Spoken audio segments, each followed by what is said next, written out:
Hi dear friends, welcome back to our channel. இன்னைக்கு செம்ம டேஸ்டியான அண்ட் சாஃப்டான ஹல்வா எக்ஸாக்டாக ஒரு 15 நிமிஷம் தான் ஆகும் இந்த ஹல்வா செய்கிறதுக்கு. எப்படி செய்யலான்னு பார்க்கலாம். வாயில் வச்சதுமே கரையிற அளவுக்கு அவ்வளோ சாஃப்டாக இருக்கும், டேஸ்ட்டும் அட்டகாசமாக இருக்கும். ரெசிபிக்குள்ளே போகிறதுக்கு முன்னாடி நீங்கள் இன்னும் மை ஸ்டைல் குக்கிங் சேனலை சப்ஸ்கிரைப் பண்ணலை அப்படின்னா சப்ஸ்கிரைப் பண்ணிக்கோங்க. பக்கத்தில் இருக்க பெல் ஐக்கானையும் கிளிக் பண்ணிவிட்டு ஆல் அப்படின்ற ஆப்ஷனையும் செலக்ட் பண்ணிக்கோங்க. அப்போ தான் நான் லேட்டஸ்ட்டாக அப்லோட் பண்ணுற எல்லா ரெசிபியுமே உங்களுக்கு நோட்டிஃபிகேஷனாக வரும். இப்போ வாங்க ஃப்ரெண்ட்ஸ், வீடியோக்குள்ளே போயிட்டு இந்த ஹல்வா எப்படி செய்யலான்றதை பார்க்கலாம். ஒரு பவுலில் 1/4 கப் அளவுக்கு கோதுமை மாவு, 1/4 கப் அளவுக்கு சோள மாவு சேர்த்துக்கலாம்.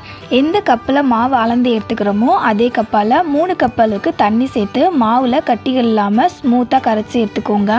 இது அப்படியே இருக்கட்டும். அடுத்தது ஸ்டவ் ஆன் பண்ணிவிட்டு ஒரு வானல் வச்சுட்டு அதில் சர்க்கரை சேர்த்துக்கலாம். சர்க்கரையோட அளவு பார்த்திங்கன்னா நம்ம மாவு அளந்து எடுத்தோம்ல அந்த கப்பாலேயே 3 கப் அளவுக்கு சர்க்கரை சேர்த்துக்கோங்க. ஸ்வீட் டேஸ்ட் கரெக்டாக இருக்கும்.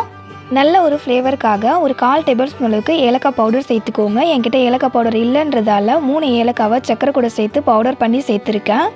3 கப் சர்க்கரைக்கு 3 கப் அளவுக்கு தண்ணி சேர்த்துக்கோங்க. சேர்த்துட்டு இப்போ அந்த சர்க்கரையை அப்படியே கரைய விட்டுடலாம். இது பாகுபதம் வரணும் அப்படின்றதெல்லாம் கிடையாது, சர்க்கரை கரைஞ்சி வந்தாலே போதும்.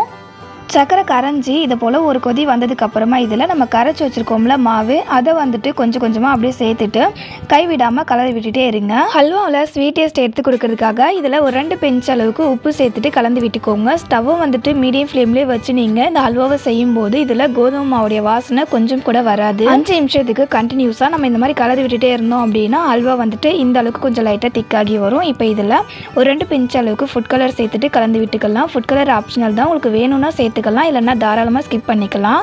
ஃபுட் கலர் சேர்த்து இந்த மாதிரி நல்லா கலந்து விட்டதுக்கு அப்புறமா இதில் கட் பண்ண முந்திரி பாதாம் சேர்த்து கலந்து விட்டுக்கோங்க. பாதாம் முந்திரி பருப்பு மட்டும்தான் சேர்த்துக்கணும் அப்படின்றது இல்லை, உங்களுக்கு பிடிச்சமான எந்த ட்ரை நட்ஸாக இருந்தாலும் சேர்த்துக்கலாம். ஹல்வா சாப்பிடும்போது இந்த ட்ரை நட்ஸ் அங்கங்கே கடிப்படும் போது ரொம்ப டேஸ்டியாக இருக்கும் சாப்பிட்றதுக்கு. 5 நிமிஷத்துக்கு ஹல்வாவை கலந்து விட்டதுக்கு அப்புறம் பாருங்கள், ஹல்வா நல்லா திக்காகி வந்திருக்கும். இப்போ இதில் 1 டேபிள் ஸ்பூன் அளவுக்கு நெய் சேர்த்துட்டு கைவிடாமல் கலரி விட்டுக்கலாம்.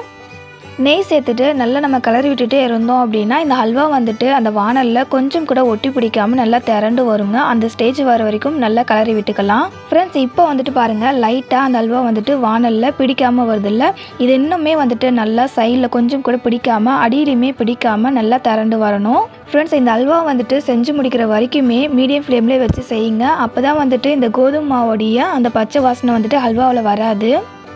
அது மட்டும் இல்லாமல் இந்த ஹல்வா செய்கிறதுக்கு நிறைய அளவில் நமக்கு நெய் தேவைப்படாது. ஜஸ்ட் 1 டேபிள் ஸ்பூன் அளவுக்கு மட்டும் சேர்த்து செஞ்சாலே போதும்.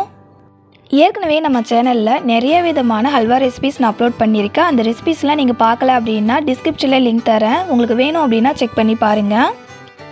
ஃப்ரெண்ட்ஸ், இந்த அளவுக்கு அந்த வானலில் கொஞ்சம் கூட ஹல்வா ஒட்டாமல் நல்லா திரண்டு வரணும்.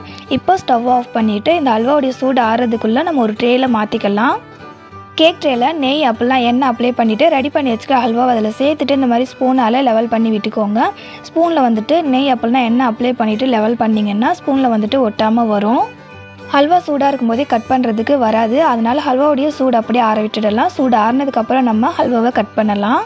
ஹல்வாவுடைய சூடு ஆறினதுக்கப்புறம் பாருங்கள், கையில் கொஞ்சம் கூட ஒட்டி பிடிக்காமல் வரும். சைடில் நம்ம எடுத்து விட்டோம் அப்படின்னாலே ஈஸியாக எடுக்க வருது பாருங்கள். இப்போ இந்த ஹல்வாவை ஒரு பிளேட்டில் மாற்றிட்டு உங்களுக்கு பிடிச்சமான ஷேப்பில் கட் பண்ணிக்கலாம். நான் ஸ்கொயர் ஷேப்பில் கட் பண்ணுறேன். கட் பண்ணும்போது பாருங்கள், அந்த கத்தியில் கொஞ்சம் கூட ஹல்வா ஒட்டாமல் வரும். ஹல்வாவை கட் பண்ணதுக்கப்புறமா எந்த அளவுக்கு சாஃப்டாக வந்திருக்குன்றதை பார்க்கலாம். பார்க்கும்போதே உங்களுக்கு தெரியும் எந்த அளவுக்கு நல்லா சாஃப்டாக இருக்குது அப்படின்னு. சாப்பிட்றதுக்கும் அவ்வளோ டேஸ்டியாக இருக்கும். ஃப்ரெண்ட்ஸ், இந்த ஹல்வா ரெசிபி உங்களுக்கு பிடிச்சிருந்தது அப்படின்னா அந்த வீடியோக்கு ஒரு லைக் பண்ணிக்கோங்க. உங்கள் ஃப்ரெண்ட்ஸ் அண்ட் ரிலேட்டிவ்ஸ்க்கும் ஷேர் பண்ணிக்கோங்க, அவங்களுக்கும் ரொம்பவே யூஸ்ஃபுல்லாக இருக்கும். இது போல் நம்ம சேனலில் வர எல்லா இன்ட்ரெஸ்டிங்கான அண்ட் டிஃப்ரெண்ட்டான ரெசிபியை பார்க்கணும் அப்படின்னா மை ஸ்டைல் குக்கிங் சேனலை சப்ஸ்கிரைப் பண்ணிக்கோங்க. இதே போல் ஒரு டேஸ்டியான அடுத்த ஒரு வீடியோவில் மீட் பண்ணலாம் ஃப்ரெண்ட்ஸ். தேங்க்ஸ் ஃபார் வாட்சிங்.